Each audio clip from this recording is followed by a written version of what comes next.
Karunungan ay pinakapangulong bagay. Kaya't kunin mo ang karunungan.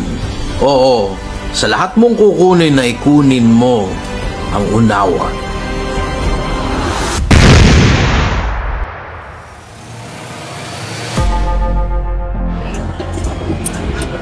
Yun, bumalik na internet. Okay, so na-end yung live kanina kasi naputol yung internet ng bahagya. At ako ulang-ulo ng tinapay. Kamusta po kayo mga kapatid, mga kabayan? Magandang gabi po sa inyo lahat. Kami po ay kakain lang muna sandali sa labas. Makapagsilbi ng kaperaso sa inyo habang kami ay kumakain. Pinigyan ka po ng chili flakes, ma'am. Ay, wala pa. Sige. Thank you. 17 na kagad yung viewers. 17 na kagad yung viewers. Kamusta po kayo, mga kapatid, mga babae? Wala naman akong agenda ngayon. Na isipan lang makapag-live ng kaperaso para makapagsilbi sa inyo. So yun, shoutout Ivy Malaran. Good evening, IA Nagaraya.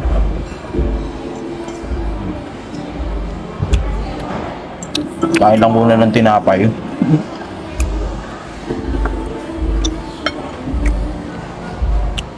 Jelski. Hello Rudolph, kamusta ka? Eric Garbo, shoutout. Jerwin, hindi talaga ako maaga matulog. Lagi akong late matulog. Lagi rin akong late magising. Nakadepende sa oras ng trabaho yung oras ng gising ko. Pero as much as possible, I give myself the rest that I deserve. Hindi ko binabawasan yung tulog ko kasi hindi naman ang pagbabawas ng tulog ibig sabihin magiging successful ka. Life doesn't work that way. Kung gusto mo masenso sa buhay, kung babawasan yung tulog mo. Kasi pag bawas yung tulog mo, hindi ka makakapokus ng matulog. Hindi ka makakapagtrabaho ng maayos, hindi ka makakapag-isip ng tama. Tapos lagi kang emotional, lagi kang aburado. So you give yourself the rest that you deserve.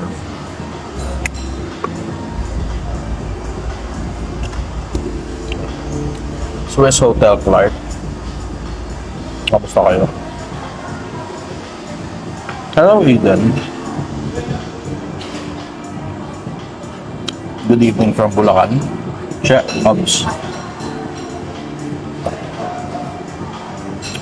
Chica Moral, hello, kamusta ka? Gabriela Salarom. Delnar Lansangan. Kanji Sanita. Kamusta po kayo? Sarah, hello. Zindrex Hyde. Ano naman itong isa? Okay lang. Thank you. Sarap ng butter. Ang sarap nga yung butter nila. Truffle butter. Oh.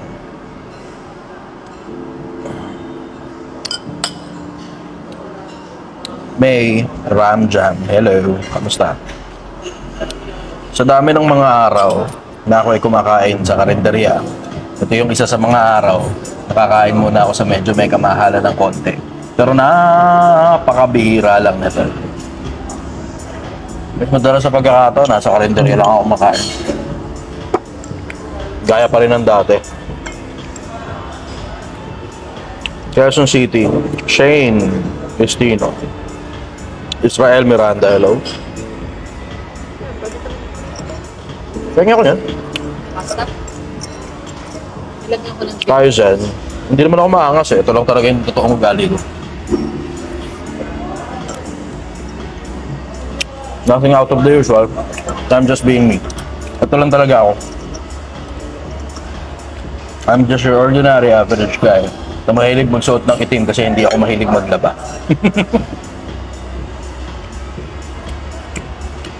Bruli. Hindi ito Bruli. Gusto rin makita yung restaurant. Sige.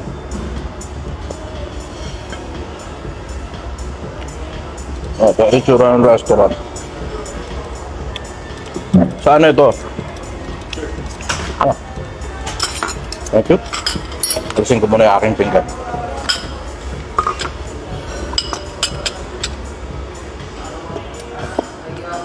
Medium well yun, sakto. Yung sakto sa kung ano yung gusto ko. Ano ba binabaliktad yung camera dito? Thank you. Kaway ka muna, brother. Hey sir, pa-shoutout ako. Sige. Shoutout sa Toyo Company. Toyo Company. Yes, sir. Ayos. Yung ba yung kay Boss Toyo? Ay, iba yan, iba yan. Okay.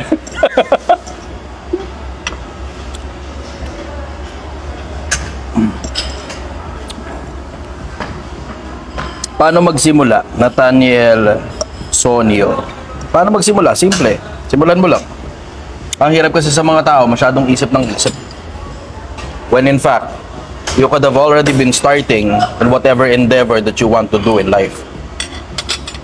Kaya sa pag-isipan mo pa ng hustong-husto, tapos sasabihin mo baka pumalpak ka na lang ng paulit-ulit. Nakukuha mo rin ng tama yan, basta sinisimulan mo. Lahat ng bagay, pag sinimulan mo, papalpak ka. Pero pag hindi mo sinimulan, sabi nila, analyze, analyze, paralyze. Yan ang simpleng konsepto sa mundo. Pag-iisip ka ng isip, isip ka ng isip, nawawalan ka ng oras sa pag-e-execute. Kailangan mong pag-isipan, pero mas life is more on execution than rather than just thinking.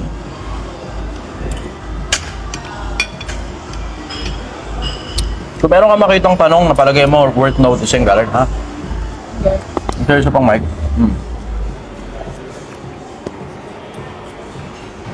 Shout out from Riyadh. Jezreel Layson II. Anong ginagawa mo pag feeling mo tinatamad ka magtrabaho? Pag tinatamad ka, dyan napapasok yung disiplina. Kasi yung disiplina, ini-execute mo lang naman yan kapag di mo gusto yung ginagawa mo. Kasi pag gusto mo yung ginagawa mo, ano pang disiplina kailangan mo? Gusto mo maglaro maghapon, lahat naman tayo, isip bata, one way or the other. Diba? Ako nga, hanggang ngayon, naglalaro pa rin ng ML paminsan-minsan. Kaming dalawa nung aking kasintahan. Yun ang bonding moments namin.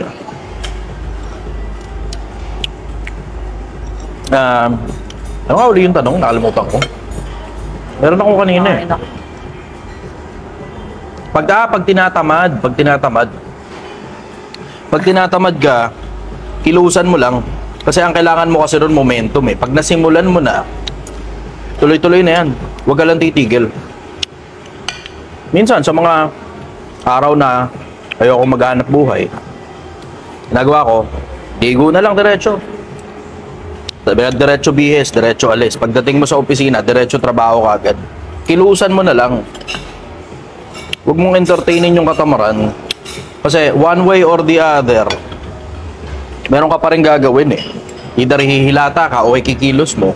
E di kumilos ka na lang, naging productive ka pa.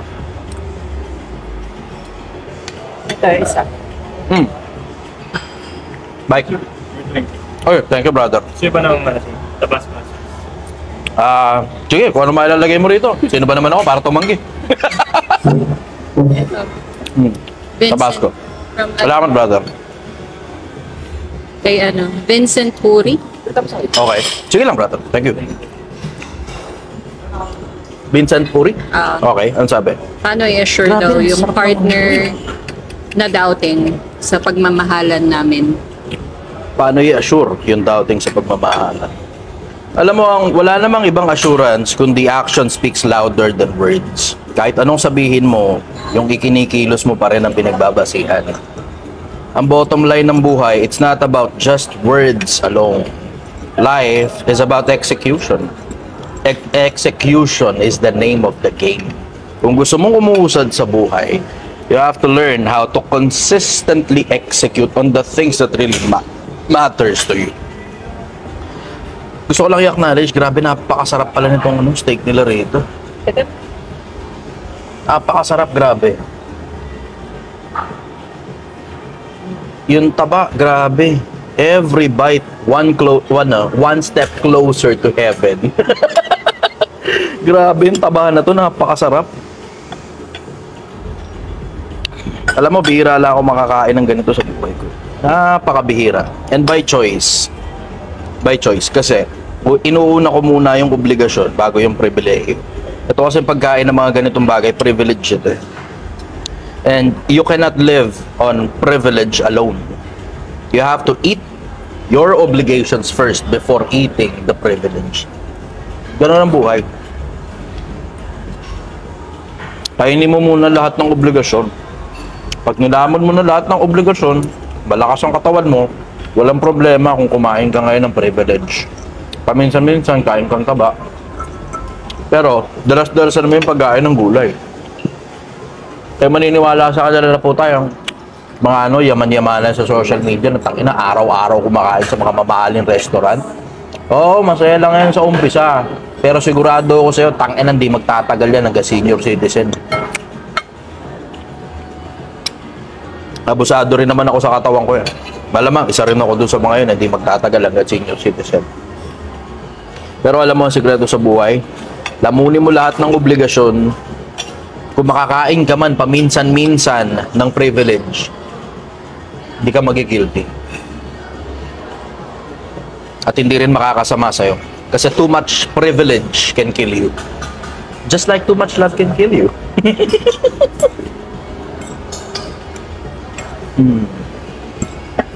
Isa pa? Ay, hindi ko pa pala nasagot yun. Nasagot ko na ba? Oo, nasagot mo na. Ano ka ba? Action speaks louder than words. Yan ang pinakamagandang assurance by means of actions. Andiyan si Kaloy. Pahingi daw. You know? Si Kaloy. Kaloy? Punta ka rito, brother. Pwede ka naman magmotor, papunta rito.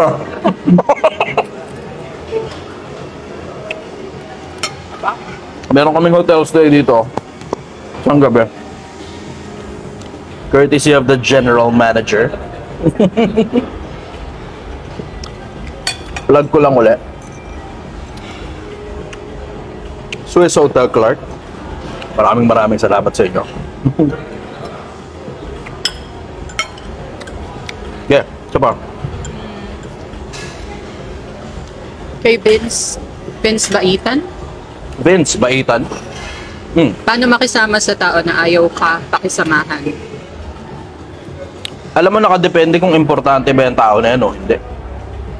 Kung asawa mo yan, you don't have much of a choice. You just have to do what you have to do. You have to lead with gusto. You have to lead as a leader and not a dictator. Pag asawa mo yan, at lalaki ka, and you have to lead by example.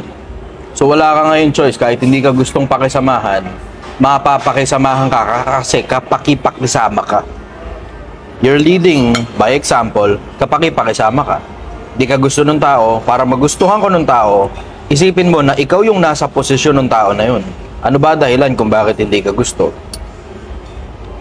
Minsan, we just have to audit ourselves eh. Bakit ba hindi tayo gusto ng kapwa-tao natin? Kasi minsan, baka kasi may ginagawa tayo na hindi ka gusto ng kapwa-tao natin.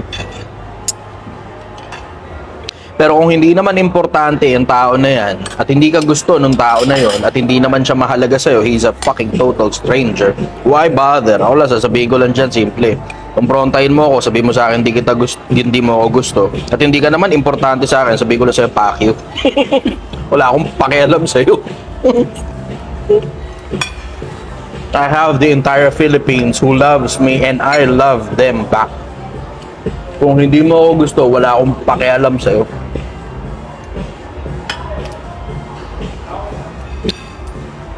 Yan ang sagot ko ron. Yeah. Next question. Wait lang. Bakit puro matters of the heart tong mga to ah. Matters of the heart. Sige, pagbigyan nyo matters of the heart. Wait lang. Eto na sagot sa lahat na nagsasabing scripted. Hindi, tangina kung scripted ako, genius ang labas ko nun. Puta, kaya mong sagutin yung 3 oras na scripted, lahat yung 3 oras na yun. Pag nagla-live ako, generally, 1 oras hanggang 3 oras, hindi naman ako nagla-live ng parang 30 minutes lang, 15 minutes lang. Pag nagla-live ako, 3 oras. 2, 1, pero generally, averaging, 1 oras mahigit. Pag nakabisado mong putang inang script yung ganyung kahaba na 3 oras straight, genius ang labas ko nun. Alam mo yung parang, yung feeling, yung pakiramdam, na hindi sinasadya, kino-compliment nila ako pag sinasabi nila scripted ako. Pumapalakpak yung tenga ko ron eh. Kasi ang labas sa akin, no, sobrang talino ko para makabisado mo yung isang buong oras na script. Yeah. Next question, go. Parang puro matters of the heart yung nakikita. Well, okay lang. Deserve ba niya yung third chance kung nasayang na niya yung second chance? Tignan mo muna. Cyril Romano. Alam mo, sabi nga ni Cristo, na hanggang kailan baga ako magpapatawad, Panginoon? Ang sagot ni Cristo, pinatawad ko na ng 7 beses, di maka 77. 70 times 7 kung magpapatawad ka. Pero hindi naman ang ibig sabihin ng pagpapatawad, papayagan mo, gagawin ka ng paulit-ulit. Hindi ganun. Ang ibig sabihin ng pagpapatawad, pinapalaya mo siya dun sa pagkakamaling ginawa niya, pero hindi ang ibig sabihin nun, ibibigyan mo uli siya ng pagkakataon para gumawa uli ng kagaguhan. Hindi ganun. Pag magpapatawad ka, ilatag mo yung kondisyones na kailangan i-meet yung kondisyones na yun para hindi na maulit yung parehas na pagkakamali. Kasi pagka nauulit, ng paulit-ulit at hindi na kayo matapos-tapos yung sa putang inang problema na yan, paulit-ulit mo na lang binibigyan ng pagkakataon, paulit-ulit din sinisira ang tiwala mo. Puta, it's time to cut the relationship na wala nang respeto sa iyo yung tao. Alam mo, lahat ng tao nagkakamali. Lahat ng tao nagkakasala. Sabi nga ni Job, walang matuwid sa lupa na hindi nagkakasala. Lahat ng tao nagkakasala. Pero magkaiba yung nagkakasala sa sinasadya yung pagkakasala. Kaiba yun. You have to know the difference. Pwede ba tayo makahingi ng tubig? Pingin ng tubig. Nakasandal yung baso ko sa tubig eh. Nakasandal yung baso ko. Ayun, nakasandal yung baso sa tubig. Nakasandal yung cellphone ko sa baso. Yung nagkabanggaan yung truck at saka yung tao. Ay, yung tao at saka yung bus. Ay, yung dalawang truck lang pala. Walang kasamang tao. Tawan-tawa ako rin unang beses ko napanood yun eh. Tawan-tawa ako rin unang beses ko napanood yun eh. Yan tungkol sa pagpapatawad, yun ang sagot ko ron. Hello, Edna from Tarlac. Dami nung daming po. Solid pa rin, boss, kahit kumakain. Kasi hindi nga kasi scripted ito. This is exactly who I am. I am not wearing a fake face, a facade of a character. Ito talaga ako. Ito yung siraulong Chester na minahal ng publiko.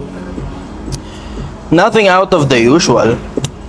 Ako yung ordinaryong taong bayang siraulo na may diferensya ang utak na hindi tumatanggap ng pera galing sa mga social media influencer para masabi ko lahat ng gusto kong sabihin na palagay ko makakatulong sa kapwa-tao ko.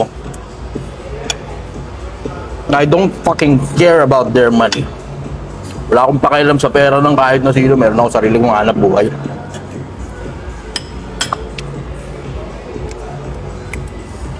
Oh.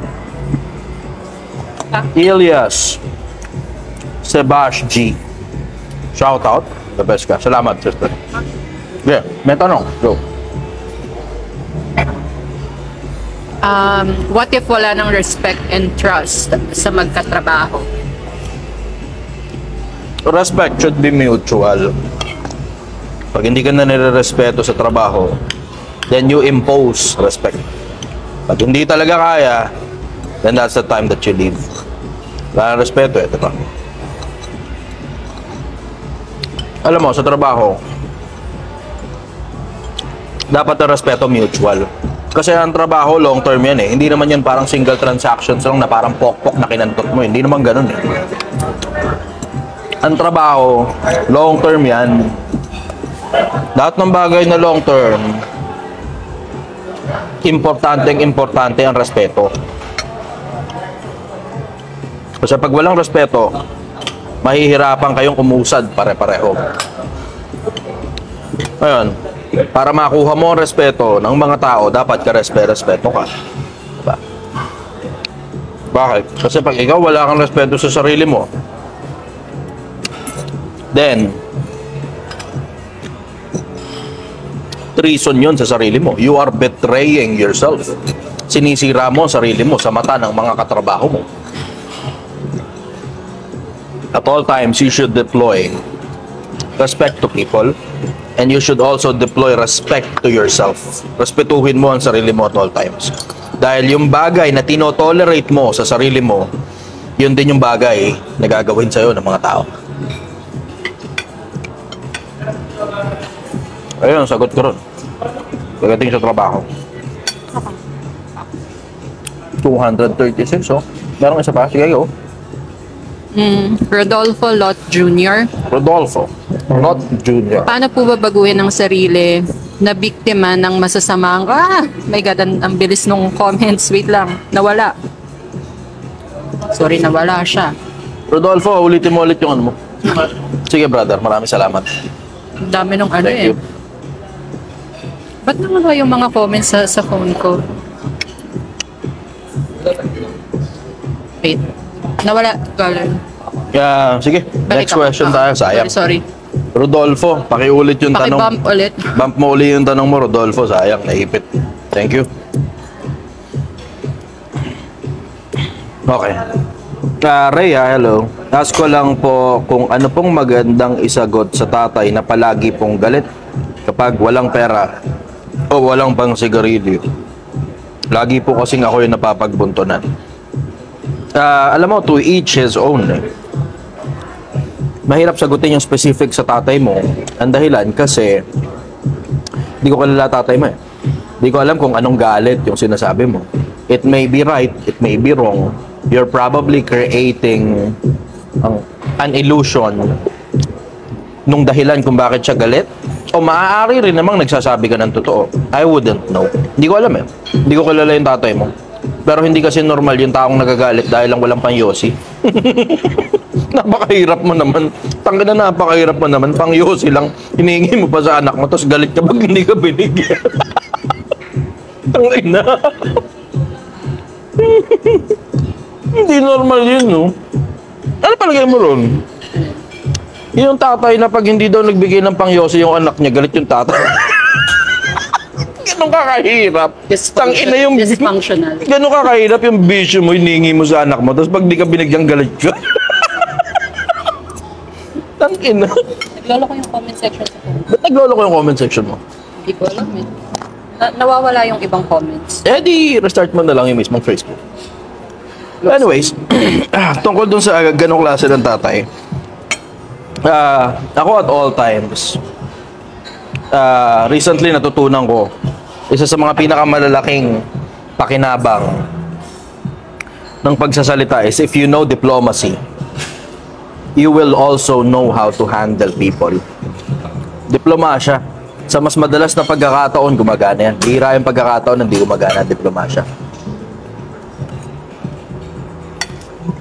Ito. Nakita ko na si Rodolfo. Sige, Rodolfo, go.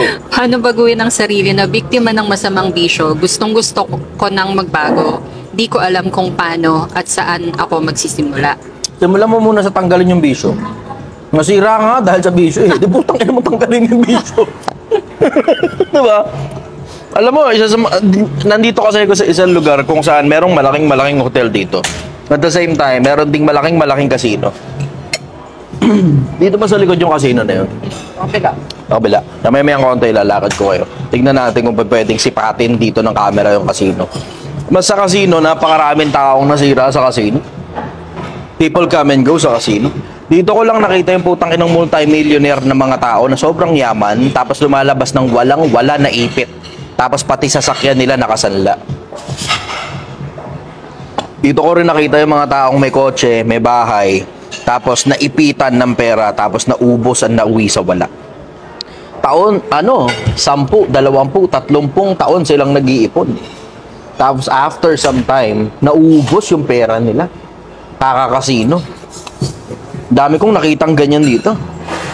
Meron pa nga yung isa yung may-ari ng daycare na nag-aarakiri dun sa Resorts World. Diba? Yung may-ari ng daycare yung pamilya nila, may pera yung pamilya nila, tapos nagdala siya ng uzi ron sa casino. Tapos, niratrat niya yung lamesa, tapos sinunog niya yung lamesa, tapos umakyat sa taas, nagsunog, tapos hindi ko na alam kung pinatay ba yun o namatay siya doon, pero pumasok siya ng casino na may dala-dala siyang baril. Tapos nag-aarakiri ron. Doon na rin siya namatay. Naubos yung pinaghirapan nila eh. Pero, alam mo, sabi ni Solomon, sa lahat ng bagay na may buhay, may pag-asa. Habang may buhay ka, may pag-asa ka pa. Pero, you have to stop. Kailangan mong tigilan yung vision na yan. Ang pinakamabilis na paraan para sa bisyo, para tumigil ka, cold turkey. Nga sabihin mo, ikaw nga, Chester, may bisyo ka rin eh. Nag-totobako ka eh. Totoo. Pero ang punto rin, may pampagamot naman ako pag nagkasakit ako eh. Isa pa, hindi yan araw-araw. Ang tobacco ko, every time mag-shoot, nagtutobacco ako kasi kailangan ko ng kapiraso relaxation. Kasi stressful ang pag-shoot eh. Stressful din sa akin yung pagla-live, lalo na kapag nasa opisina eh. Diba? Yung dami ng mga comments ang siraan tok-tok. So, kailangan ko na kahit paano, alleviation. Mula ron sa stress na yun. Yun yung dahilan kung bakit ako nagtutubako. Hindi yan dahil ginagaya si Andrew Tate. Tangina, hindi. Wala akong pakialam kay Andrew Tate. Tangina, napakalayo nga ng point of views namin. Kung nakikinig ka sa akin, nakikinig ka rin kay Andrew Tate. Ang layo ng point of view namin. Si Andrew Tate, misogynist eh. Oh. Misogynist eh. Minsan panahon, sabi niya na ang mga babae daw, pag-aari ng mga lalaki, pinipindot dun sa taas. Yan. Pag-aari daw ng mga lalaki ang mga babae. I don't believe so. Hindi ako naniniwalang pag-aari ng kahit na sino, kahit na sinong tao, bukod sa pag-aari ng Diyos sa lahat ng tao. Tapos sinasabi niya parang inferior species daw ang mga babae, ganun. Hindi ako naniniwala ron eh. Merong kanya-kanyang strengths, may kanya-kanyang weaknesses yan. Ang mga lalaki may mga weakness, na yun naman yung mga strengths ng mga babae. Yung mga babae naman may mga weaknesses din, na yun naman yung strengths ng mga lalaki. Sarap na. Oh. Diba? Alam mo, we just complement each other. Sa akin, ganun ko nakikita ang mundo. Nakikita ko ang mundo na merong babae, merong lalaki, yung pagkukulang ng lalaki o yung kahinaan ng lalaki, pinupunuan ng babae, at yung kahinaan naman ng babae, pinupunuan ng lalaki. That's how I see the world. Harmonious. Hindi pag-aari ng isang gender, yung kabilang gender, di ganun. Hindi ako naniniwala. Kasi ang malaking kalokohan yun. Tingnan mo, paglipas ng ilang panahon, nagbago tono ni Andrew Tate eh. Pagkatapos niya makulong, ngayon, na-acknowledge niya na mayroong strengths at weaknesses yung magkabilang panig. Nagbago ng statement. Tapos ang sabi niya nung una, parang slavery lang daw yung eskwelahan. Sabi niya nung una, huwag na kayo mag-aral, mag-enroll na lang kayo rito sa New World, parang gano'n dating. Tapos, after some time, meron siyang isang inilabas na video na merong, alam mo ba yun, na merong bata na tinatanong niya, why are you out of school? Tapos, bla bla bla, dapat nasa eskwelahan ka para matuto ka ng disiplina. Biglang kabig siya ron. Bakit? Nakulong. Di ba? Alam mo, you cannot go against the tried and true things. Tried and true things ng mga babae, at mga lalaki, at mga bakla, at mga tomboy, we are all human beings. No species or no gender owns another gender. Hindi ako naniniwala ron sa pag-aari ng kahit na sino ang kahit na sino. Tangina, yan na nga yung pinag-awayan dun sa Amerika eh, yung North at saka yung South na parte ng Amerika. Tawag nila Civil War, ang daming namatay dun eh, panahon ni Abraham Lincoln. Yung lahat ng mga itim dun sa Amerika, kaya ginagawa nilang slave, kinukuha nila galing sa Africa, binibili nila yung mga tao, tapos pag-aari ngayon ng mga puti, yung mga itim. Hindi ako naniniwala sa ganun. Pasensya na, pare-parehas tayong tao. Kaya kung makikita mo yung pinag-aiba ko, malayo yung pinag-aiba ko doon sa Andrew Tate. Kaya lang naman nakakita ng resemblance kasi yung dating media team ko, sila Johan,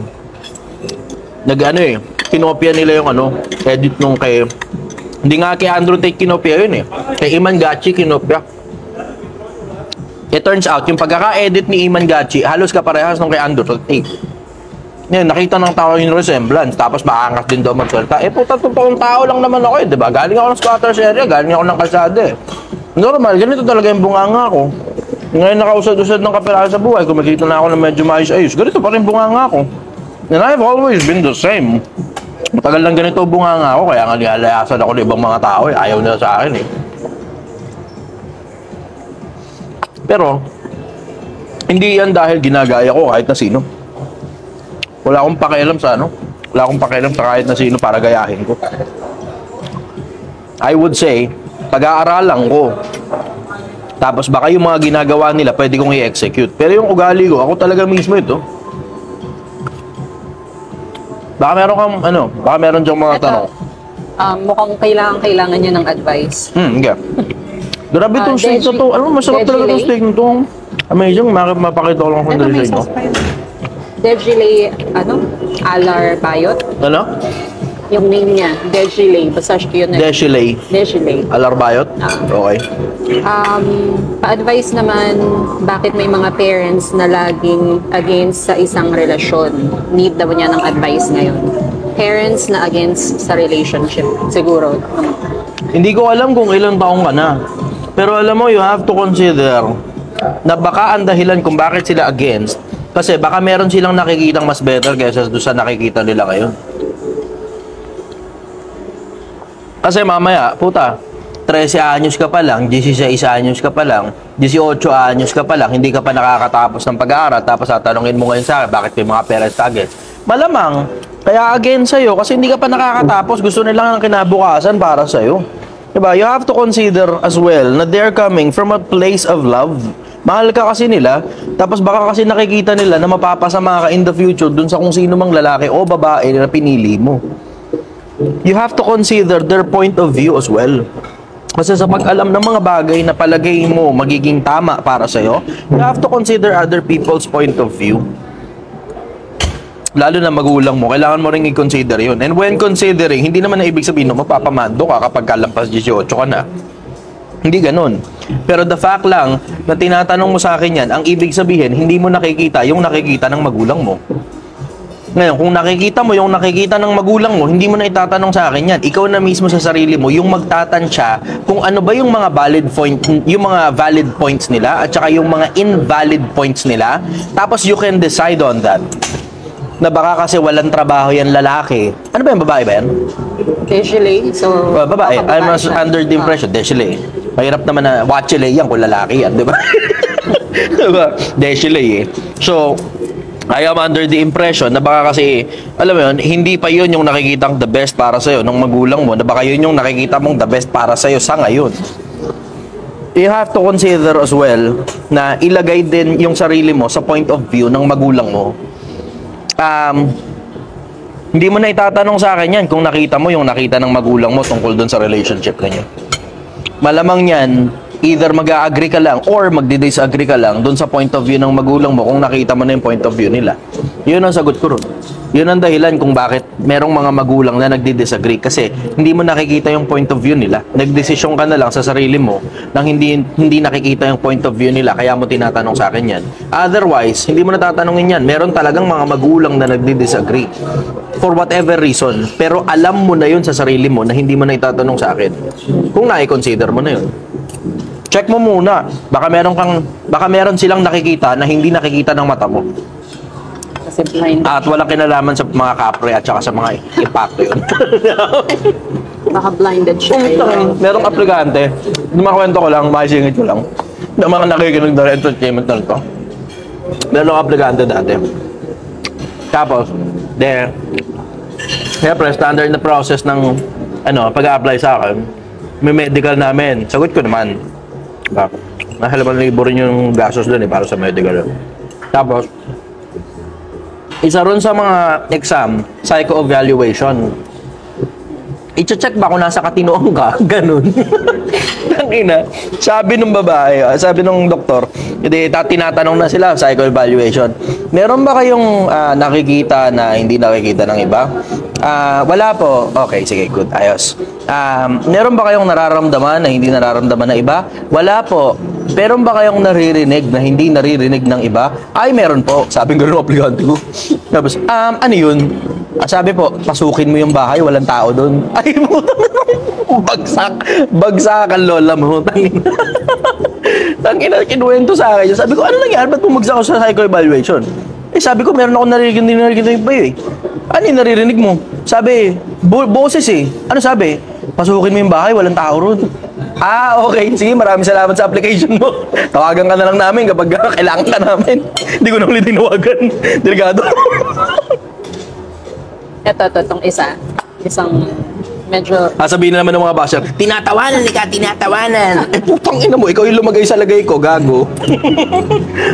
Gumastos ako ng pera, tapos magagaganon. Diba? Meron pa nga may mas malala. Yung kabila. Aplikante ng kabila. Sabi ba naman, meron ka bang narinig na hindi narinig na iba? Wala po. Nararamdaman na iba? Wala po. Meron ka ba nakikita hindi nakikita na iba? Meron po. Asan? Ayan nasa likod mo, Dok. Takina, takbuhan doon sila palabas ng clinic. Takinang yan. Sige, di mo ako ano susunod na tanong. ito, gusto ko yung question niya. Si Avila, Brian, job displacement caused by AI. Dapat ba tayo matakot dito? Hindi. Alam mo, lagi namang may bagong changes sa mundo eh. Ito, tingnan mo, intelligent conversation ito eh. AI pag-uusap, di naman alam ng karamihan Pilipino yan, di ba? AI is artificial intelligence. Marami na kasing mga bagay ngayon. Katulad halimbawa ng pag-edit ng video. Merong mga vloggers ngayon na hindi na kumukuha ng editor ng video. Kasi AI na yung nag-i-edit ng mga videos nila para sa kanila. May mga mawawala ng trabaho doon. Obviously, editors, di ba? Mawawala ng trabaho. Alam mo, hindi ka dapat matakot dyan kasi ito magandang halimbawa dyan. It's as if parang tinanong na rin yan nung mga taong nagbebenta ng kabayo bago dumating yung kotse. Dumarating ang mga kotse, naimbento na yung sasakyan. Dapat ba tayong mga tagapag-alaga ng kabayo matakot? Diba? Dumarating na ang TV. Naimbento na television. Merong taong nakikita sa TV na dati naman nasa radyo lang tayong lahat. Dapat ba tayong matakot? Hindi, kasi definitely makaka-create ng mga bagong jobs yan. You just have to learn how to adapt. Adaptability ang sikreto dyan. Diba? Na kung ngayon, editor ka, matuto ka na ibang skills. Matuto ka ng public speaking skills. Tapos, more than just being an editor, pwede ka na rin magturo ngayon ng public speaking sa mga tao. Ito nga, curious nga ako. Kung halimbawa kaya, siguro for obvious reason naman, nakikinig sa akin ang buong Pilipinas. For obvious reason naman, marunong naman siguro ako magsalita. Kung halimbawa magturo kaya ako ng public speaking skills, ilang kaya sa inyo mga aaten? Curious ako. Diba, paki-comment nga. Comment ano sabihin ko? Comment yes, gano'n. Comment yes. Comment ako. Kung halimbawa, magtuturo ako ng public speaking skills, ilan sa inyo yung aaten? Type nyo ako. Bigyan natin sa comment section kung ilan yung possible na umaten.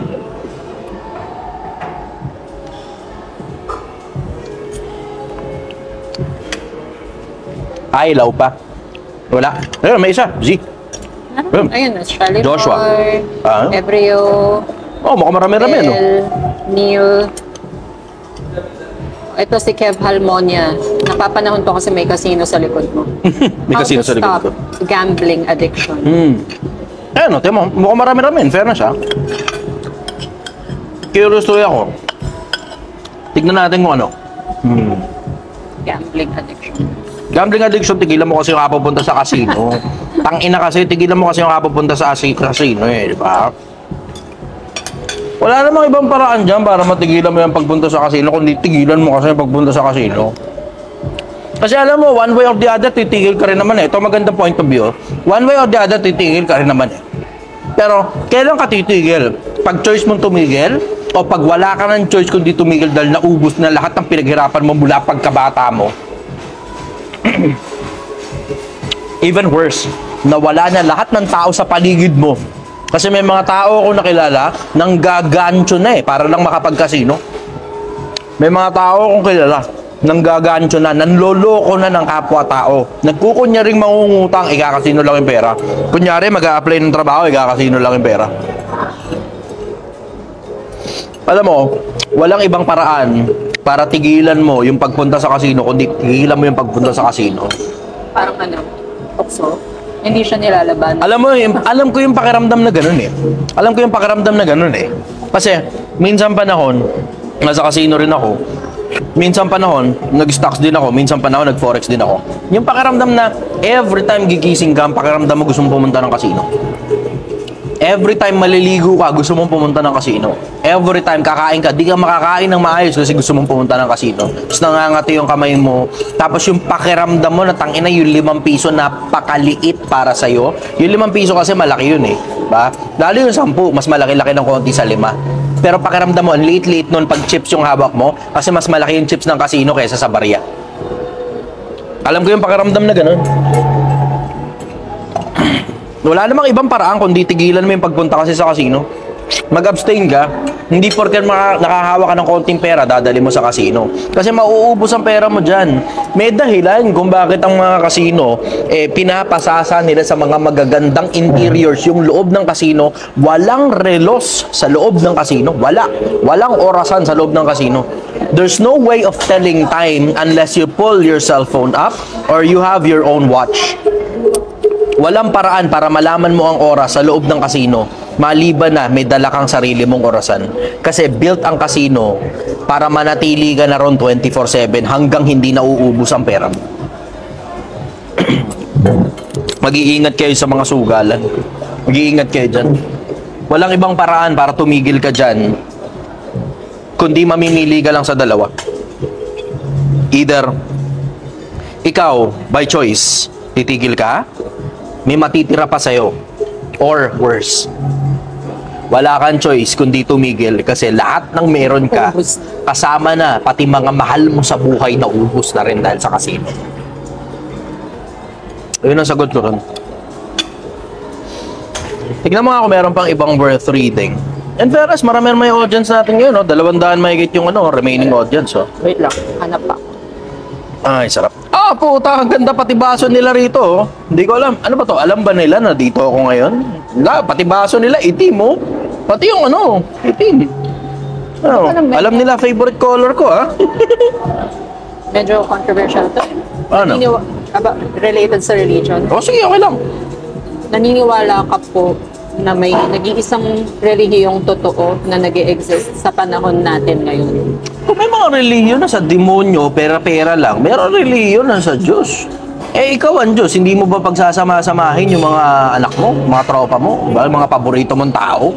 Kung ikaw nga na ordinaryong taong bayan, gusto mo pag birthday mo, sama-sama mga kaibigan mo, diba? Pagka may okasyon, Christmas party o may kung alam mo yung parang yung anak mo bininyagan o birthday nung anak mo, special na occasion sa'yo, gusto mo sama-sama mga tropa mo, diba? Ang Diyos pa kaya hindi gustong pagsama-samahin yung mga yung mga taong tagasunod niya, diba? Meron yan, nahanap ka lang, pero hindi para ako mag-endorso kasi mamaya in-endorso ko mali pala, diba? Paano na? Hindi naman na siguro bago yung merong diba? Merong kung sino mang personality na nag-endorso ng relihiyon, tapos eventually yung relihiyon na yun pumalpak, tapos nabutata sa mata ng publiko, diba? Hindi naman na bago yun eh. Parang pagboto rin ng kandidato yun eh. Ang hirap mag-endorso ng ibobotong kandidato kasi kapag bumutata, tapos may nagawang kagaguhan, tangina, ikaw ang tutuyain ng taong bayan. Asa na yun? Rekomenda mo! Sakitin mo ngayon! Tangina. Alam ko na yan. Tangina na ba? Napanood ko na yan. Tingnan mo nga kung ano pa naman. Ito, na siya? Next question. Spamming na pero sige, sagutin mo na rin. Pagtsaga mo yung spamming. Rose Aringo. Ano daw yung mahalaga? Diskarte o diploma? Kaya mo tinatanong yan kasi you have both options in front of you. Kasi tignan mo, kung wala kang option, nakatira ka sa putang inang napakalayong bundok na tagababa ka lang ng nyug, tagababa ka lang ng kopra, tapos wala ka talagang pag-asang makakuha ng diploma dahil napakalayo ng eskwelahan sa inyo, 7 bundok ang tatawirin para lang makapasok ka araw-araw. Tangina, pagka ganun, wala kang choice, dumiskarte ka na lang ng pangkain ninyo. Diba? Wala ka ng option dun eh. Kaya mo tinatanong yan kasi may option ka, tapos tinatamad ka kasing kumuha ng diploma. Ang putang inang malas mo, nasa Pilipinas ka, wala ka sa Amerika. Dito sa Pilipinas, ang hinahanap, janitor lang, diploma. Sabihin, huwag na ikang mag-amal, dumiskarte na lang. Ang putang inang bobo mo. Sige, sumukan mo dumiskarte ng walang diploma, tignan mo ang hirap. Pero dumiskarte ka ng may diploma ka, mas madali ng kapiraso. Mas madali ng konti. Tapos ang pinakamasarap pang parte dun, pag may diploma ka, napo-promote ka. Pero dumidiskarte ka nga, tapos wala kang diploma. Alam mo yun, nagtrabaho ka sa corporate, tapos security guard, ganun. Tapos ano, alam mo may mga trainings naman kayo, pero dahil di ka nakatapos, di ka maging OIC ngayon. 'Di ba? Alam mo, mas malaki ang chance mo. Sabihin mo ng, oh, sige, mahirap ng... Alam mo, ito pala maganda logic. Ito maganda logic yan eh. Huwag mong tapusin. Lumiskarte ka na lang. Diba? Yung maganda logic. Wala na tapusin, dumiskarte ka na lang. Tapos pag nagkaanak ka, wag mo na rin pag-aralin yung anak mo. Tangina, dapat wala kahit isa sa mga anak mo makatungtong sa eskwelahan. Mula pagkapanganak nila, padiskartehin mo na lang lahat. Tangina, diba? Wag mo lang pag-aralin, padiskartehin mo na lang. Lahat ng anak mo, padiskartehin mo. Ni isa sa mga anak mo, hindi dapat nakakatungtong sa eskwelahan. Dapat lahat yan dumidiskarte lang. Mula pinanganak sila, gamamatay sila, padiskartehin mo. Tignan natin kung ano mangyari sa inyo. Ay, nako. Tangina talaga. Alam mo, hindi ko maintindihan yung mga ganyang ruling eh. Bakit kailangan natin gamitin yung salitang or instead of using the word and, A-N-D? Diba? Ba't hindi natin pagsabayin? Ba't kailangan pinaghihiwalay pa? Eh, parehas na mabuting bagay yan eh. Pag mabubuting bagay, pagsama-samahin mo na. Diba? Yung pag-aaral at diskarte, pagsamahin mo, tignan mo, layo na mararating mo. Pero tignan mo, pili ka lang na isa doon sa dalawa, parehas hirap. Parehas mahirap. Mahirap diploma lang, tapos wala kang diskarte, ang hirap. Diskarte lang, wala kang diploma. Tignan mo, ang hirap din. Ba't hindi pagsabayin mo na lang? Diploma at saka diskarte sabay. Yan ang hindi ko maintindihan sa mga tao eh. Pinaghihiwalay pa eh. Puta, magkasama naman niya, maigi nga, mas maigi eh. Two heads are better than one. Diba? Dalawa ay maigi kaysa isa. Sabi sa Ecclesiastes ba, sa Kawikaan? Si Solomon din na may sabi nun, dalawa ay maigi kaysa isa. Okay, next question. Wait lang, dami. Napa-flood lang aking screen. Hold on. Magulang na dinadaw ng anak. Ayan, yan. Magulang na dinadaw ng anak. Sa akin naman, kung palagay mo toxic ang magulang mo at dinadawan ka ng magulang mo, then you move out. Move out. Bumukod ka. Hanap ka ng mga taong susuporta sa pangarap mo. Hanap ka ng mga taong naniniwala sa'yo na pangapalagay mo gusto mong maging. Yun lang kunin yung mga tao, yung mga taong gusto nyo maging. Long term, hindi yung short term. Yung iba kasi sumasama sa mga butata kasi masarap kasamang kainuman eh.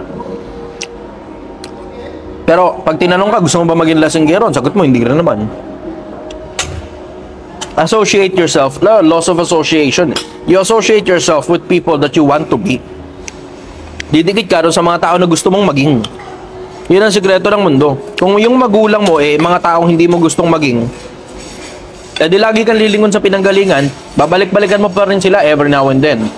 Pero, hindi na sila yung regular na nakakasama mo dapat. Dapat ang regular mong nakakasama, yung mga taong gusto mong maging. Loss of association. Isa pa? Ano po opinion nyo sa world leaders? World leaders. Alam mo, may malalaking problema ngayon ng mga world leaders natin eh. World leaders. Kasi, kung nakikita niyo, ayoko sanang ilabas sa social media ito eh, pero hapiawan ko lang ng konti. Geopolitics. Geopolitics muna tayo ng kapiraso. Bababa sigurado viewers dito. Geopolitics muna tayo ng konti. Merong malaking problema ngayon ng buong mundo. Kasi for obvious reason, yung petrodollar deal, napalitan na ng petro-yuan deal. Tapos nakikipag-transaction na ang China sa Russia, sa Middle East din. Tapos sila yung mga magkakasama. Tapos ang against yung mga yon sa Amerika. Paano makaka-apekto sa atin yan? Makaka-apekto sa atin yan kasi tayo kaalyado ng Amerika. Ito ang problema. Dahil kaalyado tayo ng Amerika, hindi tayo kaalyado masyado ng China. Mayat maya, tanginang kulit ng China sa gilid natin. Ang kulit ng China sa gilid natin, sa mga dagat natin, sa mga negosyo natin, sa mga etc. Meron ako mga maliliit na mga balita tungkol sa mga pinopondohan ng Chinese government. Chinese government hindi Chinese people wag nyo mapagkamalian. Baka mamaya maging racist kayo sa mga Chinese, wag ganun. Yung mga Chinese na nandito sa Pilipinas, naghahanap buhay lang yan. Pero iba kasi yung mga Chinese people na nandito, kaysa doon sa Chinese government na nagpopondo ng mga kagaguhang nangyayari dito sa ilang parte ng Pilipinas. May balita ako eh.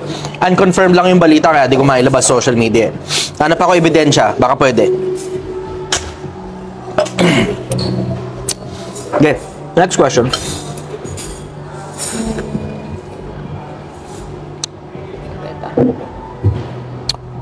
Ano pong mapapagbago ng ugali ng isang tao, hindi pong sarili na lang po iniisip. Hindi niya po iniisip yung nararamdaman ng iba. Alam mo, eventually, life will humble them. Yung mga makasariling mga tao, life will humble them. Imposibleng hindi. Kasi alin lang naman sa dalawa eh. Either matututunan nila sa buhay nila yun o maunahan sila ng kamatayan. Kasi mga taong makasarili, kadalasan nilalayuan ng mga tao yan.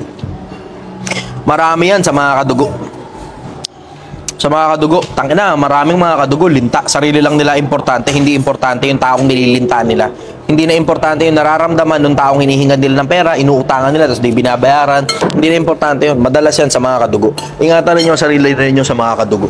Tangina, majority ng mga kadugo, impacto at impacta. Pagka, alam mo, pag ang buhay hindi mutual, wag na lang. Pag ang buhay hindi mutual, wag na lang. And when I say hindi mutual, sila lang yung nakikinabang. Tapos pag ikaw yung may kailangan sa kanila, wala sila sa paligid, hindi mo makagilap. Hindi naman ibig sabihin ng pera eh. Kahit moral support, enough na eh. Diba? Kahit moral support, enough na. Na panahong may problema ka, walang maitulong na pera, yung moral support lang, minsan malaki na tulong nun eh. Sapat na yun minsan para makausad ka kahit paano eh. Moral support. Kasi alam mo naman minsan ang gagawin mo eh, diba? Tatrabaho ka, kikita ka ng pera, babayaran mo ngayon yung utang mo. Ganun ka simple. Nalubog ka ng kapiraso, o nadapa ka, o kung ano man ang nangyari sa'yo. Minsan moral support nakakausad na eh. Hindi naman sa lahat ng pagkakataon kailangan ng pera eh. Pero may mga tao, tangina, kahit moral support lang, pinagdadamot nila dun sa taong pinakikinabangan nila pag sila naman yung may kailangan. Yan ang hirap sa mundo eh. Minsan hindi kasi mutual. Pag hindi mutual sa akin kapag kapamilya, kadugo. Pag hindi rin lang naman mutual, tangina mo, hindi kita kapamilya. Kadugo lang kita. At wala akong pakialam sa'yo. Mas malamang pa na tumulong ako sa pulubi sa kalsada kaysa tumulong ako sa kadugo na linta sa akin. Yan ang sagot ko ron. Yeah. Ano nangyari sa'yo? Tumalsik. Come on, sige. Mic mo. Sorry. Nagulat ako sa pagkakaaray mo. Kala ko nasaktan ka. Hindi naman. Game, next. Yeah, next question. From Abel. Adele? Abel. Ano daw mainam na gagawin niya sa ngayon na nalaman nila na atheist ako, nasira kasi tiwala ko sa simbahan? Hindi ko alam kung ano tinatanong mo sa akin specific eh. Ano gagawin mo? Ano ba? Gusto mo bang maniwala ulit na may Diyos? O gusto mong, ano ba yun, makipag-ayos dun sa mga taong, alam mo yun, nasira ang tiwala sa'yo? Paano ba? Hindi ko gets eh. Pakilinaw mo ito, Abel. Meron naman ako mga kilalang ateista, gumagana naman sa kanila yung pagiging ateista nila. Kasi hindi pa naman sila patay, boy pa naman sila eh. Ano ibig mo sabihin dito? Curious ako kung ano talaga yung ano. Ang dali lang, Rodel. Bigyan mo muna ng pagkakataon si Abel. World War 3 ka kaagad eh. Ayan, okay. Magkakaroon din yan, oo, magkakaroon ng World War 3. Pero hindi ko lang alam kung kailan, hindi ko lang din alam kung paano magsisimula. Kasi kapag binasa mo Biblia, 'di ba? Magsisitindig ang bansa laban sa bansa, magkakagutom, lilindol sa ibang banda ko, tapos magkakagera. O di nakasulat naman 'yun, 'di ba? Tapos siyang pasimula ng kahirapan. Nag-reply siya, hindi kasi naging negosyo nila from Abel, yung nagtanong din ng ano daw gagawin niya kasi nalaman niya lang atheist daw siya. Ito yung comment niya.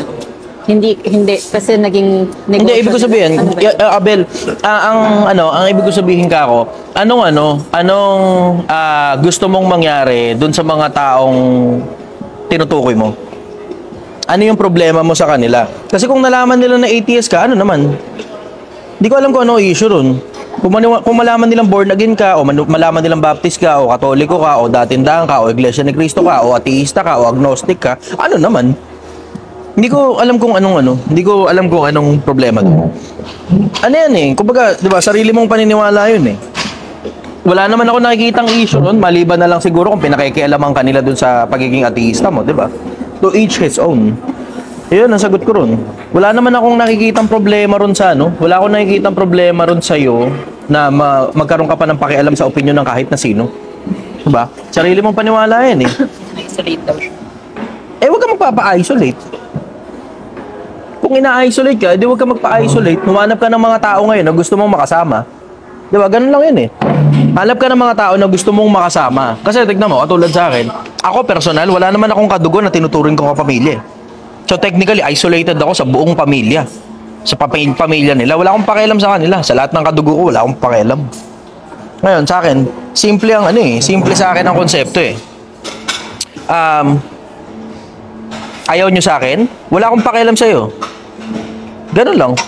Pagmamalasakitan pa rin kita every now and then. Pero hindi yan para yung opinion mo, tatanggapin ko pa tungkol sa kahit na anong bagay. Tapos kung hindi mo ako papansinin, edi makikipag-usap ako sa mga taong pinapansin ako at gusto nila akong kasama. 'Di ba? Ikaw mismo ang pipili ng mga taong gugustuhin mong kasamahin.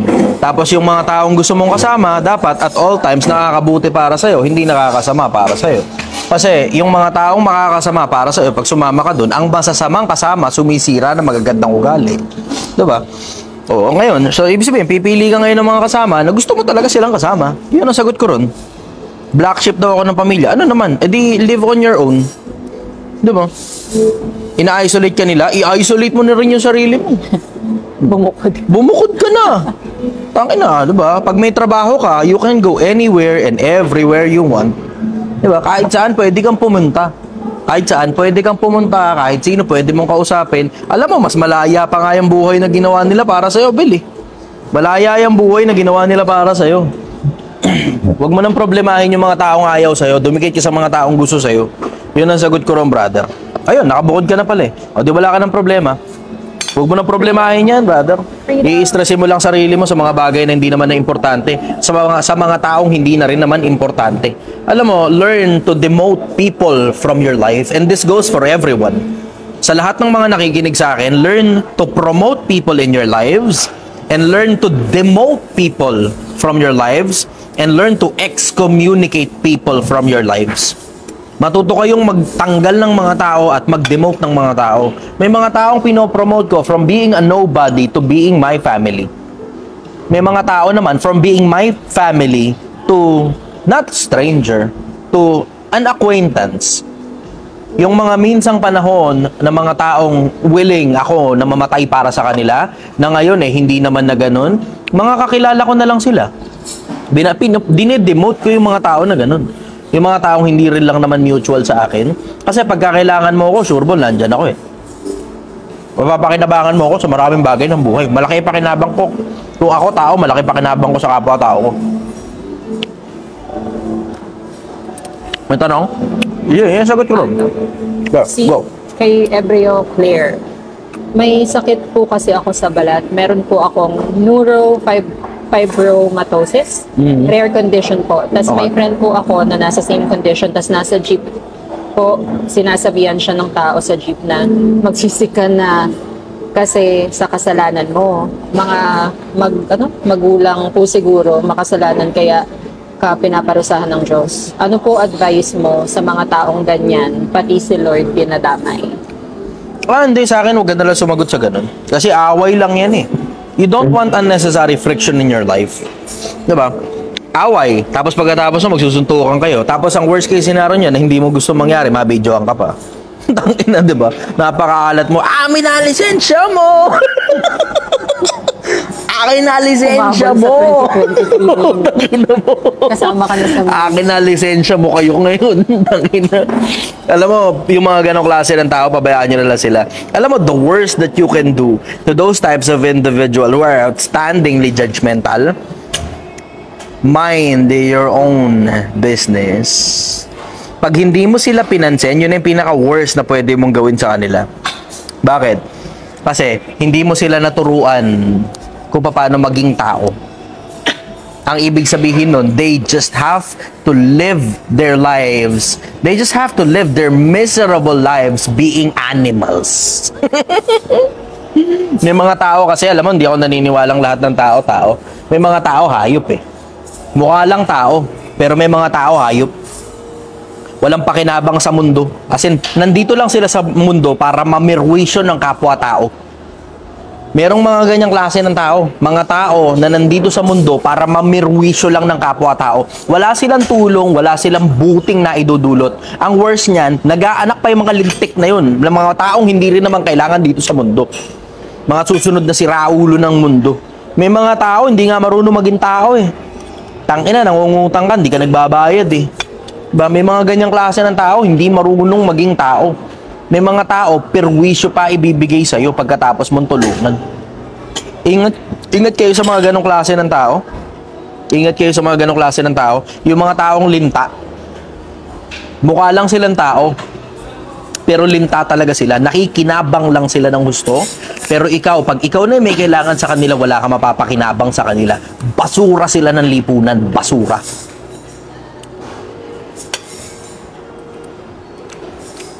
Yeah, go. Question. Question kay Edward Ramirez. In fairness, masarap tong ano.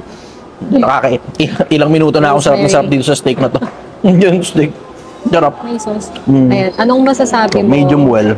O gagawin mo? Ay, ano po masasabi mo o gagawin sa mga kaibigan na inaabuso yung sekreto mo kahit di naman big deal pero pwedeng makasira ng kaunti sa pagkatao mo? Bakit? Kasi nalalabas ng sekreto mo. You're betraying yourself. Diba? Huwag ka maglalabas ng sekreto mo. Huwag may bebetray sarili mo. Kasi, tignan mo ito problema mo eh. When you share your secret to people, it's as if giving a knife to another individual, hoping that that person will not stab you at the back. Yan ang problema kapag ka nagbibigay ka ng sekreto. Pag nagbibigay ka ng sekreto, it's as if nagbibigay ka ng kutsilyo sa isang taong hindi mo kilala na umaasa kang sana hindi kanya saksakin gamit yung kutsilyong binigay mo sa kanya. Mag-iingat kayo sa mga sekreto. Huwag mo lalaglag sarili mo. At all times, gaya nga ng sabi rin sa MMA, you protect yourself at all times. Protect yourself at all times. Huwag mo lalaglag sarili mo. Yun ang sekreto sa buhay. May next question ba? Ito. Ang sad naman ng tanong niya. Sige. Sad na tanong. Mahal pa ba ng lalaki ang asawa niya pag sinasabihan niya to na mamatay na sana siya or magpakamatay na lang siya? Obvious naman, di ka na mahal yan. Pero minsan you have to consider, ano ba yung state of mind kung bakit sinabi yun? Minsan kasi, may mga taong maluwang ang bunganga kapag gagalit. Pagkagalit, kung ano-ano nasasabi. Pero di naman talaga yun yung ibig nila sabihin. Ikaw na makakatansya nun. Kung palagay mo ba mahal ka pa, o kung palagay mo galit lang siya kaya niya nasabi yun. You have to consider the state of mind of the person as well.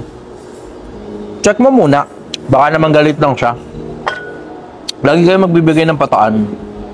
Kasi mo, kung the fact lang na magkasama pa kayo niyan, at hindi pa lumilipat sa ibang bahay. Kasi ang mga lalaki, ayoko naman sabihing normal na babaero, pero maraming lalaki babaero. The fact na magkasama pa kayo niyan at hindi lumilipat sa ibang bahay yan, may pagkakomportable yan, nakasama ka. Tapos baka ang ibig sabihin nun dahil partially mahal ka pa rin yan. You just have to put yourself in conditions na favorable for each other para hindi ka niya sinasabihan ng ganun. Ano ba dahilan bakit sinabi sa'yo? Minsan alamin mo rin kasi kung ano dahilan. Kasi minsan ang hirap sa atin, importante lang sa atin yung sinabi. Pero hindi na natin tinitignan yung surrounding circumstance na baka naman puta, pinikon mo naman kasi yung tao. Di ba? Minsan hindi na natin tinitignan yung surrounding circumstance. Minsan sa sarili natin mismo, gago rin tayo eh. Tapos pagka nasabihan ka ng hindi maganda, magagalit ka. Di ba? Tignan mo kung anong surrounding circumstance, baka naman ikaw ang nakatrigger, kaya nagkaganon. Yun ang sagot ko nun. Here's the next question. Ito, si Danhill. Danhill, go. Ano po masasabi niyo sa pamilyang merong diskriminasyon sa kapatid na panganay dahil kapatid lang sa ina pero yung panganay na kapatid sa ina ay nagtaguyod sa pamilya nila dati pero ngayon nababaliwala na? Ano pa ba naman kailangan mo sa kanila? If you did it in good faith, may kailangan ka pa ba galing sa kanila? Ginawa mo yung parte mo sa kanila, ayaw nilang gawin yung parte nila sa'yo, ano pa kailangan mo sa kanila? Move out. Move on. Kasi hindi sa lahat ng pagkakataon yung mga dugo, yung mga kadugo, mga matitinong tao. Ako nga, tangina, wala nga akong kadugo eh. Ikaw, swerte ka pa kahit paano kung tinatanggap ka nila o hindi, it doesn't matter. Pero ang bottom line, meron kang mga kadugo na kasama mo. Walang ganun eh. Tangina, tinapon ko rin sila pabalik. Nagtapon lang kami sa isa't isa. Pero sa akin ang bottom line, simple. Pag ayaw sa akin ng tao, pagmamalasakitan na lang kita out of goodwill. Pero wala na akong pakialam sa kung anong trip mo. Ganun kasimple. Alam mo, the sooner na isipin mo na hindi naman lahat ng tao dapat talaga nasa loob ng buhay mo. Regardless kung kadugo mo yan o hindi, the sooner na magiging mas payapa ang buhay mo. Ako, payapa ang buhay ko eh. Ang sarap-sarap ng buhay ko, wala akong sakit ng ulo. Meron ako mga maliliit na every now and then lumilitaw tapos nare-resolve naman agad-agad. Di ba? Every now and then, may mga problema ako, nare-resolve naman agad-agad. Itong kasintahan ko, minsan sakit lang sa ulo ko ito eh. Pero, sa madalas na pagkakataon naman, nare-resolve naman yung sakit ng ulo namin dalawa. So, diba? kaya yun. Minsan, ako rin yung sakit ng ulo niya. Oo. Coming from... Pero, huwag mo kakalimutan. Kahit ano pa mangyari at kahit ano pa sabihin ng kahit na sino, alam mong mahal kita. Batuhin kita na itong headlight. Gusto mo? Alam mo naman mananatili tayo magkasama habang buhay. Alam mo naman kung gaano kita kamahal eh. You know the things that I have done for you. And you know the length of measure that I will go just to prove my love to you. Kainin mo. Gusto yan. Ito, next question. Yeah, next question. Kasalanan ba ng mga magulang na kay Vince Baitan? Kasalanan ba ng mga magulang na mag-anak ng maaga tas aasa sa anak para lang may makain? Brother, Habang pwede naman ang tubig. ina... Pagbalik mo na lang ha. Salamat ha. Oh, wait. Tubig lang. Ay, sister, hello. Paisuy. Maligaya naman, Ella. Makikisuyo na lang ako. Tubig ako. Water na lang po. Tubig ako. Salamat ha. Thank you. Thank you. Okay, next Okay, question. back. Sorry. Kasalanan ba ng mga magulang na mag-anak ng maaga, tas aasa sa anak para lang may makain habang ang ina nagsusugal habang nag-e-enjoy sa bisyo? Kasalanan ba ng anak? Kasalanan ng ina? Ano tanong? Kasalanan ba ng mga magulang na mag-anak ng maaga? Oo, kasalanan nila yun. Takin na, ginusto nila. Nagkatutan sila na maaga, di ba? Tinutok sa loob. Nung mabuntis, putang na, gano'n na lang. Tapos gusto mag-aanak pa yan. Dadamihan pa niyan. Tapos pag tinatamad na sila magtrabaho, papasa ngayon nila sa mga bata yung obligasyon. Ang panganay, ikaw nang bahala sa ibang kapatid mo ha. Ikaw nang bahala sa pangalawa, pangatlo, pangapat, panlima. Magkakantutan pa yan, tapos magpaparami pa yan. Tapos iaasa ngayon doon sa panganay. Alam mo, isa sa mga problema ng Pilipinas yan eh. Yung mga basurang klase ng magulang na nagsisipag-anak, tapos iaasa sa panganay lahat ng mga ibang pinagpasarapan nila. Problema ng Pilipinas yan eh. Sa akin, pasensya na ha. Toxic. Pero, Filipino culture. toxic Filipino culture yan eh. Sa akin, ang pagkaganyang basura magulang mo, tumanaw ka na lang ng utang na loob sa kanila every now and then, pero ako, bubukod ako sa ganyang klase na magulang.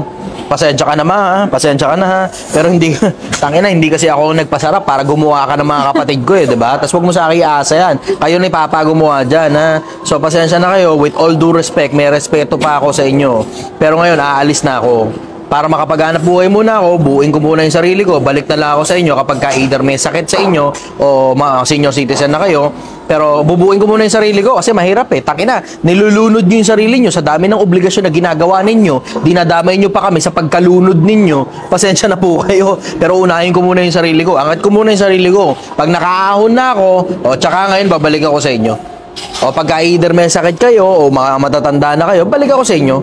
Makakatulong ako sa inyo every now and then. Every now and then, magpapadala rin naman ako ng pera pa, 1,000, 5,000. Pero hindi ko pwede bigay buong sweldo ko sa inyo.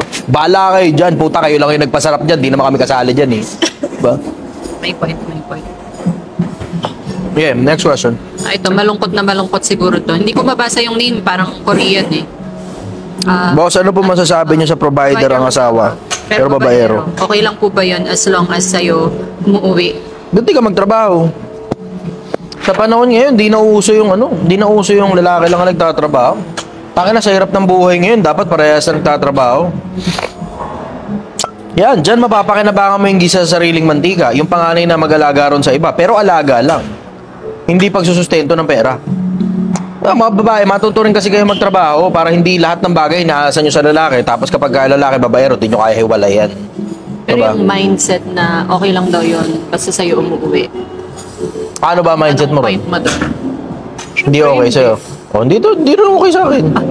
Hindi okay sa'yo, hindi rin okay sa akin. Aanin mo yung provider kung wala ka namang kapayapaan ng isip mo. Oo. Just Alam mo naman ang pag-ibig kita eh. isip ka. Let's check next question. Let's check next question. Sige. Pero hindi okay yan. Never yan magiging okay, syempre. Okay. Wait lang, ang dami ng napa-flood siya. Okay. Eto, kanina pa siya nagtatanong eh. Basahin ko na. Medyo mahaba. Sabi ni Miguel, di daw okay yun. Oh, never yun magiging okay naman. Hmm. Pa-advise po, dumating po kami sa point namin ng asawa ko na masagana. Then lahat po ng relative niya nakakapit sa amin. Tapos bigla po kami lumubog. Dali, singit ko lang to. Basahin mo sa akin yan, ha? Paano po maging magaling magsalita kagaya mo? Makinig ka sa akin. Sige, tuloy mo yan. Andali. Ang haba kasi, kanina pa siya nagtatanong baka magtampo siya sa'yo. Ano yun, nasa na ako? Dumating kami sa point namin ng asawa ko na masagana. Then lahat ng relative niya nakakapit sa amin. Then bigla po kami lumubog. Halos wala na po dumating kami sa point na walang matirahan. Pati biyanan ko, pinaalis kami sa bahay nila. Ngayon po, nakabalik kami sa maayos na buhay at nakaraos. Naging mabait naman po sila sa amin yung side ng asawa ko at tinutulungan niya po. Dapat po ba ako magalit sa asawa ko? Please po pasagot. Naglilihim pa po siya sa akin about sa pagtulong sa side niya na dati po kami pinagdamutan. Alam mo, nahahati ang isip ko dyan eh. Nahahati yung isip ko sa short term at saka sa long term. Hello. Ay, last call na. Okay. Anong oras ka nagsasara, sister? Anong oras na ba? Hindi ko sure. Hindi pa check. 11:30. 11:30. Sige, okay na muna to. Maligaya na kami pansamantala. Thank you. Maraming salamat, Ella. Na-appreciate kita. Thank you. Thank you. Okay, going back. Hindi pa ako tapos, mamaya na ako. Going back, dun sa problema, nahahati ko yung isip ko sa short term at saka sa long term. Diba? Kasi, ang short term yan, tanginan nyo, pakyo kayong lahat. Diba? Yun ang short term dun eh. Pero ang long term dun, if you consider na merong kabilang buhay, mabuting bagay kasi yung pagtulong sa iba. Huwag ninyong kalimutan ang awa. Sapagkat ang awa ay lumuluwalhati laban sa paghuhukom. Huwag niyong kalimutan na magpakita ng awa. Kasi yung awa, lumuluwalhati yan laban sa paghuhukom. Sa paghuhukom, merong mga taong kaawaan na yun yung mga taong nagpakita rin ng awa at the same time. Pero, you have to consider na yung awa mo, hindi dapat ang mangyari, ikaw naman ang mabaliktad at malubog. Alam mo yung pagkalubog sa buhay. Kapakinggan nyo ako, Pilipinas. Meron ako isang bagay na ituturo sa inyo. Isa sa mga bagay ito natutunan ko sa pag-ahon at sa paglubog at sa pag-ahon at sa paglubog ulit at sa pag-ahon ulit. Isa sa mga bagay na pinakamalalaking bagay na natutunan ko tungkol sa buhay, tungkol sa pagkalugmok at saka sa pagkalubog. Yang pagkalubog sa kahirapan, pinakamagandang indicator yan nung kung sino ba dapat yung mga taong kasama mo pag umasenso ka na. Kasi, may mga tao na ang tawag good times body. May mga kadugo good times body rin eh. When everything is fine and well, they're all around you spending your money and asking you to spend your money for them. Pero pag nawalan ka, tangina, hindi ka nga nila kayang tulungan umahon uli eh. Mas mana pa, lalo ka pang ilulubog, pagtatawanan ka pa. Tangina. Alam mo, Pilipinas, makinig ka. Sa tulong mo at sa awa mo, hindi dapat mangyari na ikaw na mismo ang lumulubog para lang maiahon mo ang iba. Sa pagtulong sa iba, unahin mo muna ang sarili mo. Merong general rule sa mga lifeguard. Narinig ko to kay Jordan Peterson. If both of us will drown, you drown. Pag parehas tayong malulunod at parehas tayong mamamatay, mauna ka na lang, bahala ka sa buhay mo. Isa sa mga pinakamagagandang indicator yan, yung kahirapan. Isa sa mga pinakamagagandang indicator kung sino ba yung mga taong dapat nasa paligid mo sa panahong nakaahon ka na. Kasi may mga tao na andyan lang kapag ka maligaya. Pero pag panahong wala ka na, minsan, kahit bagsa ka na, sila pa yung nananadyak sa'yo. Hanggang alas 12 lang daw, no? Okay. Okay lang, sige. Ako nang bahala. Thank you. Reveal out na raw kami. Bandang alas 12, pwede na tayong balas. 11. Marami-rami naman na napagsilbihan eh. Tapos tayo naman ang magkakaroon ng oras para sa atin dalawa. Maligaya. Maligaya ang buhay. Okay, yeah, next question. Hindi kasi wait lang. Ito, kay Rodel Cabaging. Gracia Diaz. Opinion mo sa lalaki yung gumaganap sa bahay habang babae yung nagtatrabaho sa labas. May mga pagkakataong ganun House husband. May mga pagkakataong ganun. Brother, hello. May mga pagkakataong ganun eh. Hindi mo maiaalis na merong mga pagkakataon na yung babae yung nakatapos at merong mataas na trabaho at yung lalaki yung hirap sa buhay. Merong mga ganun eh. Mismatch. Supposed to be lalaki provider. Pero always remember, in every rule, there is always an exception. Thank you. Magkano bill natin? Bumabayad lang muna ako sandali. Mga babayan, saglit lang. Ha? Hold that. Hold that thought. Tama na. Huwaka mo lang muna sandali ang isipin na yan. Sagutin ko yan. Ako bubunot lang muna sandali. Dali lang Bunot lang muna tayo ng konting pera.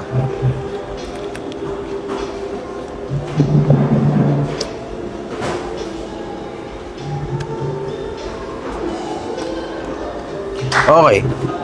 So, ano nga uli yung tanong? Ulit. Yung lalaki yung ano? House husband. House husband. Okay.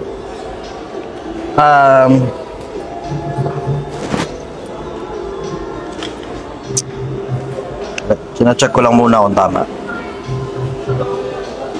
Okay. That's it.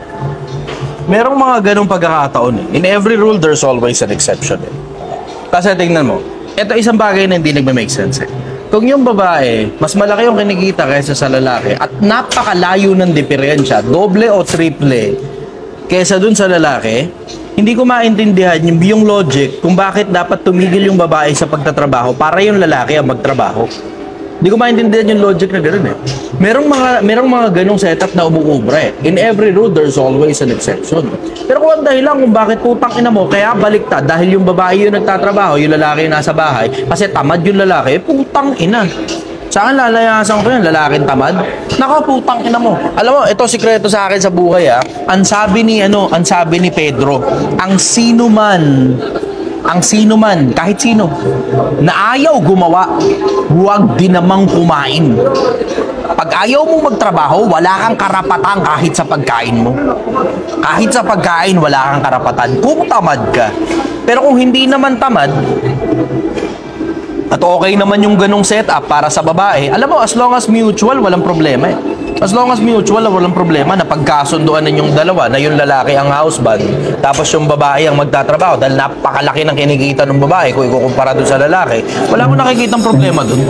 Yun nga lang, tangina, kain-igo ka doon kapag lalaki ka. Tangina, kain-igo ka ron. Yun, exception to the rule yun. Puta, under ka nun. Palu-paluan ka. Come on, baby. Takina, come on, baby, yung lalaki, hindi yung babae. Yan ang sagot ko ron. Sige, tingnan mo, next question. Next. Anong oras na ba? Sabi lang, alas 12 lang doon. Oh, yan, meron pa tayong konting minuto pa.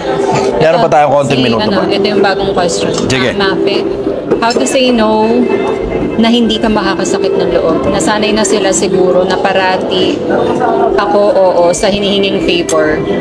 Parang ako pa yung masama pag tumanggi daw siya. Word it properly. Thank you. Word it properly. Alam mo, know the art of saying no. Kasi ito ang problema. Merong cycle of dependency. Pag ginugol nyo, lagay nyo, cycle of dependency. 5 steps lang yan. 5 lang. 5 beses ka lang nagbigay. 5 beses ka lang nagbigay. Nakadepende na ngayon sa'yo yung tao. Merong cycle of dependency. Mag-iingat kayo dyan. Kasi baka pinadedepende ninyo sa inyo yung mga tao na tinatamad silang resolbahin yung sarili nilang problema. Kaya gumagawa na lang sila ng gumagawa ng paulit-ulit ng problema, tapos sa'yo pinaparesolba yung problema nila. Cycle of dependency. Ayaw nila mag-ipon, tapos sasabihin sa'yo, pambayad ng ilaw, pambayad ng tubig, naiipit sila. Ayaw nila mag-ipon, sasabihin sa'yo, pambayad ng bahay, pinapalaya sila. Tapos lagi na lang ganun ang problema. Laging utang ng utang. Alam mo, kung sa negosyo, understandable yung utang ng utang. Pero pag personal finances, tas tuloy-tuloy lang naman na pumapasok sa'yo pera dahil swelduhan ka, tangina, wala kang tangina, walang dahilan para umutang ka ng umutang, maliban na lang merong may sakit sa pamilyang mamamatay na. Diba? Alam mo, ingatan ninyo ang sarili nyo sa cycle of dependency. May mga tao kasi, consider this, na minsan, tignan mo din yung tinutulungan mo. Baka naman kasi akala mo nakakatulong ka pa, pero ang totoo, kinukonsinti mo na pala yung kagaguhan nila. Nagiging enabler ka na pala. Enabler ka na. Diba? Ingatan ninyo ang sarili ninyo na maging konsentidor ng kagaguhan ng iba, lalong-lalo ng katamaran at kaistupiduhan pagdating sa pera. Ingatan nyo ang sarili nyo sa ganyan. Kasi yung mga yan, tangina yung mga regular, mga mangungutang, na utang na lang ng utang tapos di nagbabayad. Yung mga ganyan, entitled sons and daughters of bitches pa yan eh. Puta, pag hindi mo pinautang, galit pa yung mga lintik na yan eh. Akala mo may patago silang pera eh. Akala mo may patago. Ingatan nyo ang sarili nyo sa ganyan. Alam mo, isang bagay na natutunan ko tungkol sa buhay. Pag ang tao, abusado, cut mo na sa buhay mo.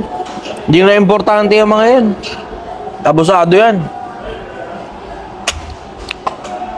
Yeah, next question.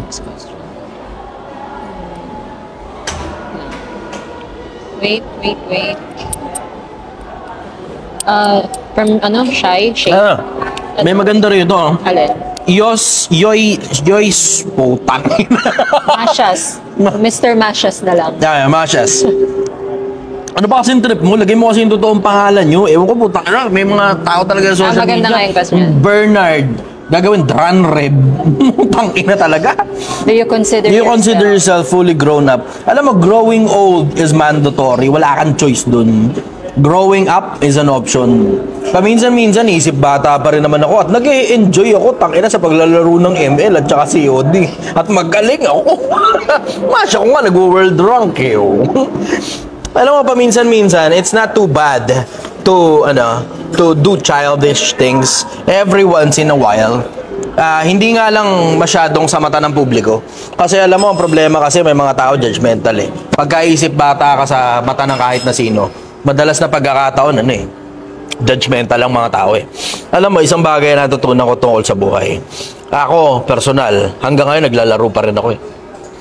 Paminsan-minsan, yung laro ko paminsan-minsan, yung motor ko dadaling ko sa malayong lugar. Kasama ko yung aking kasintahan na siyang regular ko rin nakalaro sa buhay. Tapos mamamasyal kami, pupunta kami ng Sagada na naka-scooter.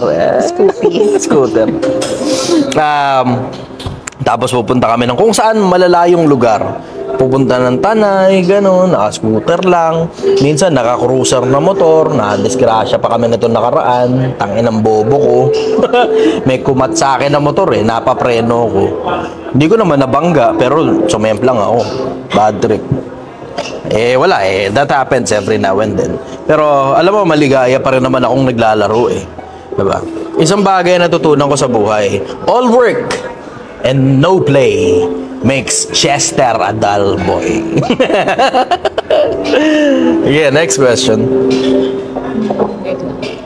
Feeling ko last question mo na yan kasi... Last question na. Tingnan natin hanggang alas 12. 15 minutes. Kaya pang mag-entertain mga tatlo yan. Go. Pagsilbihan natin mga kapwa-tao natin. Nagloloko kasi check mo nga sa'yo kung may makita kang question. Sir, please. Tanong. Kasi po... nawala. Nasaan na yun? Flight ko na po. Ngayon, asan yun? Ngayong Sunday. Sir, please po, tanong ko po kasi flight ko na po ngayong Sunday. Anong tanong mo? Asan? Asan yung tanong mo? Shy. Yung tanong mo nasaan? Nawala. Naiwan. Nauna nang nag-flight. Yung tanong niya, nauna nang nag-flight. Ito na lang nag-flight. muna habang wala pa. Yeah. Sa dami, from Pat Esguera. Sa dami ng pinapayo mo, sa iyong palagay, ano ang pinakamahalagang at pinakamagandang payo nyo sa mga tao? Sulitin mo ang buhay kasi mamamatay ka. Yun ang pinakamagandang payo na natanggap ko at maibibigay ko sa kapwa-tao ko. Sulitin mo ang buhay kasi mamamatay ka. We don't get to live very long. We only live for about 60 short fucking years. Sobrang konti lang ng mga taon natin sa mundo. Tingnan mo akala no iba mahaba 60 years, 70 years, 80 years eh. 80 taon, akala mo mahaba? 80 New Year lang yun. 80 Pasko. 80 birthday, wala pang 100 birthday yun. Sa sandaling panahon, alam mo mga tao, tignan mo nga sandali, baka lumitaw yung kay Shai na tanong. Pa-flight na daw kasi siya sa Sunday. Inaabangan ko nga. Ang mga tao, saglit lang ang buhay natin. And when I say saglit, ang ibig kong sabihin, under the context na ang mundo at ang universo ay lumitaw bilyong taon na nakakaraan. At hindi tayo umaabot ng milyong taon, hindi nga tayo maabot ng 1,000 taon eh. Kahit sa Biblia, walang kahit na sino umabot ng 1,000 taon sa Biblia eh. Wala eh. Buhay, 1,000 taon. Wala eh. Tao tao pag-uusap, hindi Diyos, hindi anghel. Wala ka mababasang 1,000 taon sa Biblia. Si Matusalem ang pinakamatanda, 900 something lang. Pero alam mo, yung saglit na panahon na buhay mo rito, sulitin mo ang buhay. Hindi ang purpose ng buhay. Ayan, nag-message na si Shai, pakibasa na lang maya-maya. Pero save mo. Hindi ang purpose ng buhay, maging masaya. Hindi. Hindi yan ang purpose ng buhay. Hindi ang purpose ng buhay maging masaya. Kasi yung purpose ng buhay maging masaya, sana umpisang-umpisa pa lang na parte ng buhay mo, masaya ka na. Pag pinanganak ka, dapat tumatawa ka. Hindi nga eh. Pag pinanganak ka, umiiyak eh. Maraming iba-ibang expressions and emotions ang buhay. And you are welcome to enjoy all of them. Saglit na ang buhay. You should make this short life count. Itong maikling na buhay na to, kailangan maging importante at meaningful. Yun ang dahilan kung bakit pinamimigay ko ng libre. Libre, hindi ako nagpapabayad. Libre yung oras ko sa social media. Mga YOLO, che. Yeah. Hindi mo nakita? Hindi naglo-load yung ano ko, ni-restart ko. Okay. Napit ko yung kay Shai. Nakita mo yung kay Shai? So, ito ko sa YOLO pala. Nakita nyo sa konsepto ng YOLO. Pakina sa akin, ka-stupido niyan eh. Ang YOLO kasi, yung konsepto niyan na general majority, sigurado may mga iba sasabihin, hindi naman ganon. Pero, ang nakikita kong general majority ng konsepto ng YOLO, ubusin natin lahat ng pera natin ngayon, tapos bala na bukas. Ay, stupidohan. Kabobohan. Ano po masasabi nyo? Ako, bibigyan ng kapital ng asawa ko. Sabi niya, maghahanap buhay na siya. Sa bahay na lang ako. Hindi naman ako maghahanap buhay. So, po makatulong sa pamilya namin, ayoko kong biglang, gusto kong 2 anak.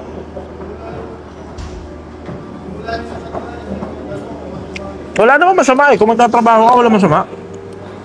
Shai, kung lalabas ka ng bansa, wala ako nakikita masama rin sa paglabas ng bansa. You just have to make sure na kayong dalawa in sync yung gusto ninyong mangyari sa buhay ninyo. Calibrated kayo sa isa't isa. You make sure na yung mga goals, dreams, and aspirations in life parehas. Kung kailangan mong lumabas ng bansa para kumita ng mas malaki kaysa dun sa asawa mong nasa Pilipinas at parehas naman kayo ng pangarap, bakit hindi? Wala akong nakikitang masama ron. You just have to make sure na parehas kayo talaga ng goal at hindi ang goal niya pagka wala ka na mabababae siya. Yun ang sagot ko ron.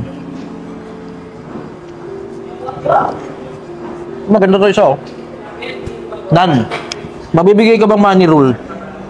Taka na sa akin, siyempre yung money rules eh. Walang komplikado.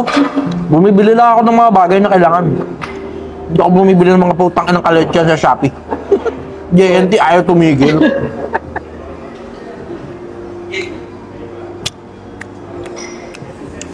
Yung ano na yung kailangan. Pantalon ko na sira, bibili kong bagong pantalon kasi sira na. Polo ko, sira na, bibili ko. Kupas na yun dito, bibili ko bago. Ito, binigay lang sa akin to eh. Maraming salamat, Rams, na-appreciate kita. Si Rams ang nagbigay sa akin. Sponsored eh. Dalawa ito. binigay sa akin ni Rems. Maraming salamat brother, na-appreciate ko ito. Yeah. As much as possible, I practice minimalism. Yung mga binibili ko, yung mga bagay na talagang kailangan lang. Pag hindi kailangan, hindi ako bumibili.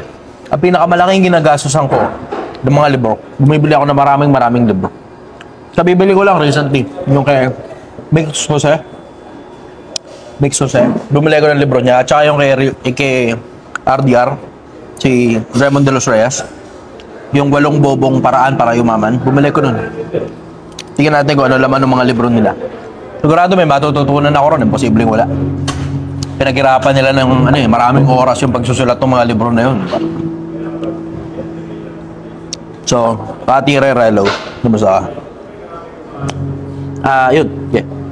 Isa pa? From Dongsky de Arce. Anong masasabi mo sa kasabihan na wala kang karapatang sumaya pag di ka pa successful sa buhay?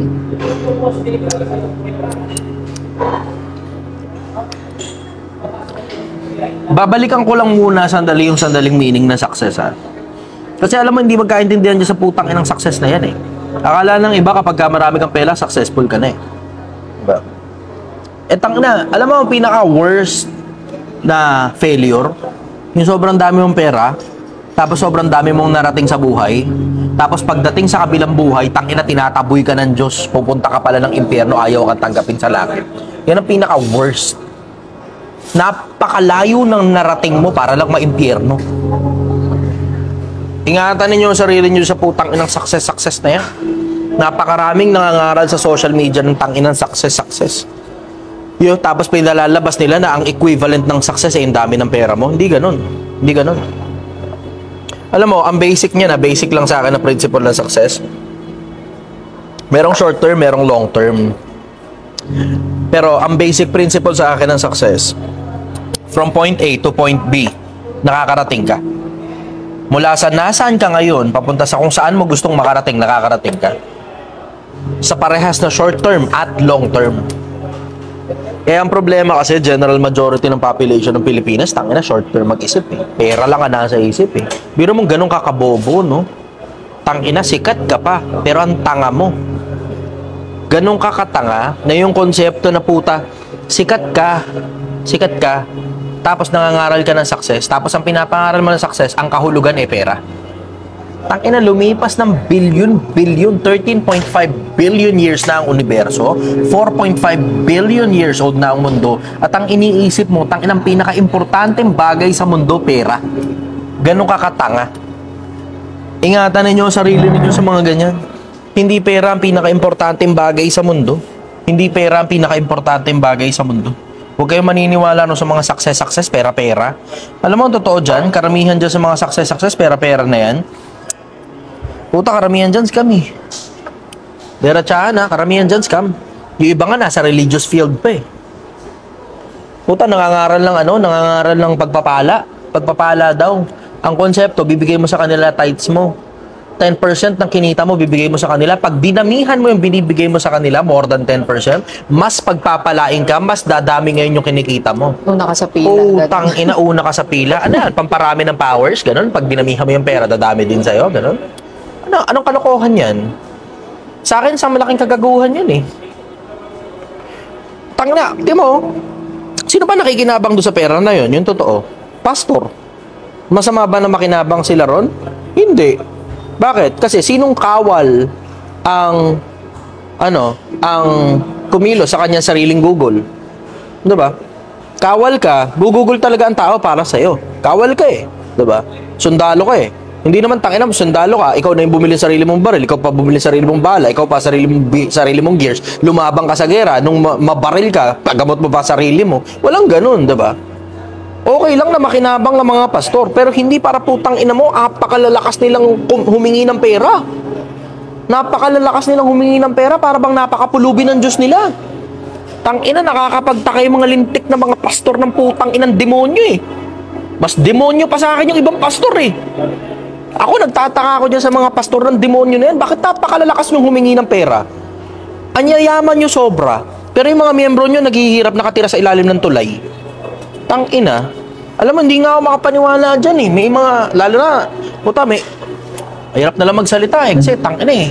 Pero, tangina mo, ako napipikon na ako eh. Napakayayaman ng mga pastor, yung mga membro nila naghihirap eh. Ang pinakamabigat na parte doon, yung kikita ng konting barya, bibigay mo sa pastor na milyonaryo, tangina, pangkain na lang ng pamilya mo yun eh. Bibigay mo pa sa pastor mo na milyonaryo, yung ibang pastor, bilyonaryo pa eh. Tangina eh. Napipikon ako dyan, tangina. May araw kayo sa paghuhukom.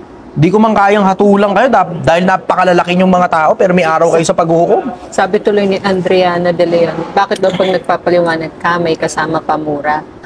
Nakakapikon eh. Pero, ganun lang talaga ako eh. Galing ako sa squatter eh. Ano, i-adjust ko ba yung sarili ko? Alam mo, public speaking, the attentiveness of the audience is dependent in the power of the speaker. Words are outstandingly compelling when used appropriately. Isang bagay na natutunan ko, yung attentiveness ng audience nakadepende sa kung gaano kagaling yung tagapagsalita. At paminsan-minsan, para makuha mo ang atensyon ng tao, you have to say things which are appealing to their ears, to their minds, and to their hearts. Last 4 minutes. Sige. Question, go. Wait lang. Ito kay Che. Which habit in life you should develop to protect and make most of your life? Godliness. Nothing beats godliness. May pangako sa buhay na ito at sa darating. Sa pagsasanay ng katawan ay may kaunting pakinabang. Ngunit sa pagsasanay ng kabanalan ay may pakinabang hindi lang sa buhay na ito, kundi sa darating.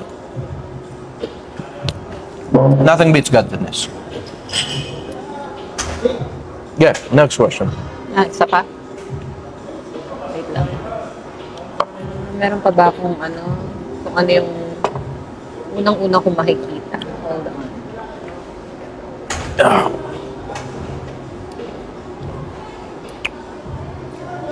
Idol, paano mo masasabing isa kang mabuting mamamayan ng ating bansa? Galing kay Mark Shanok.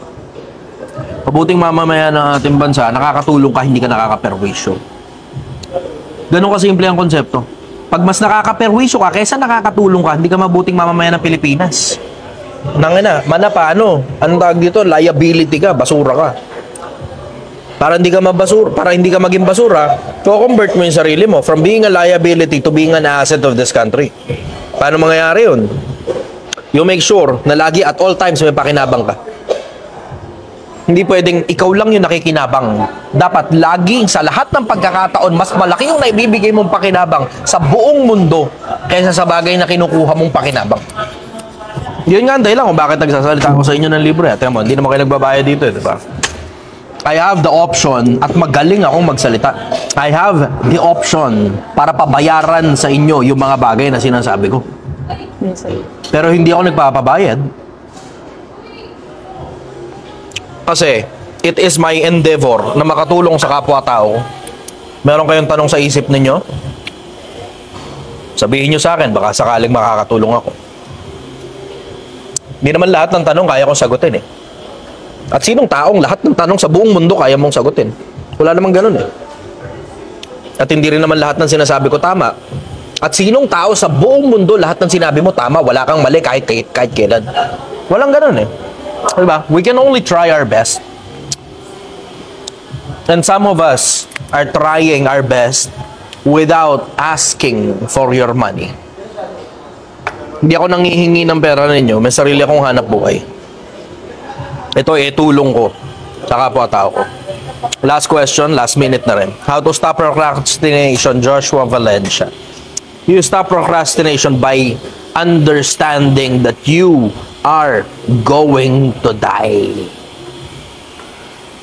If you understand that your life in this world is finite, limited, short,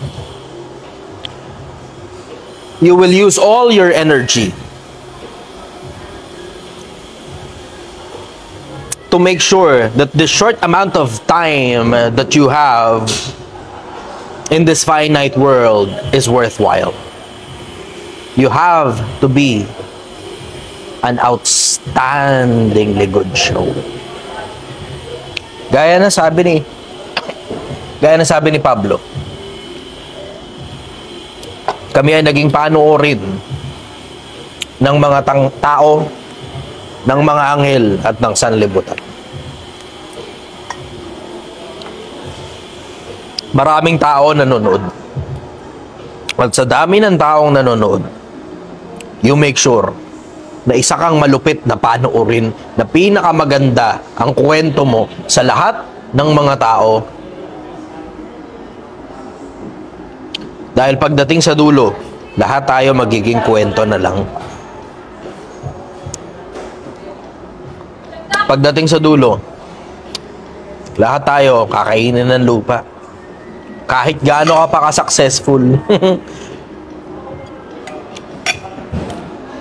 Kahit gaano ka katindi, kahit gaano ka kalupit, kahit gaano ka kagaling, one of those days, you will die. And you do not want to spend your entire life procrastinating on the things that you should be doing, not just a man, not just because you're a man, but because you are a human being. You are above all the creation that we have in this small blue ball that we call planet Earth.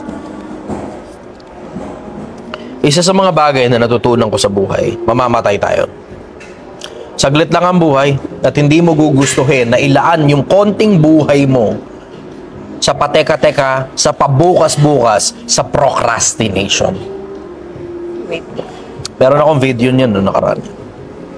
Ngayon, yun muna yung huli na i-entertain ko. Sa mga nag-stay ng ganito katagal, maraming salamat sa inyo mga kabayan. Hindi naman ako importanteng tao. Ako ay isang ordinaryong taong bayan lang. Pero there are parts of my life that I want to spend working and getting paid by money, and there are parts of my life that I want to spend working and being a good partner to my partner. Happy ka? And there are parts of my life that I want to spend as a good human being.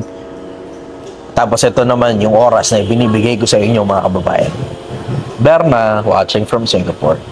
Maraming salamat sa oras ninyo lahat. Na-appreciate ko po kayo. Ako po si The Chichester. Galingan nyo sa buhay.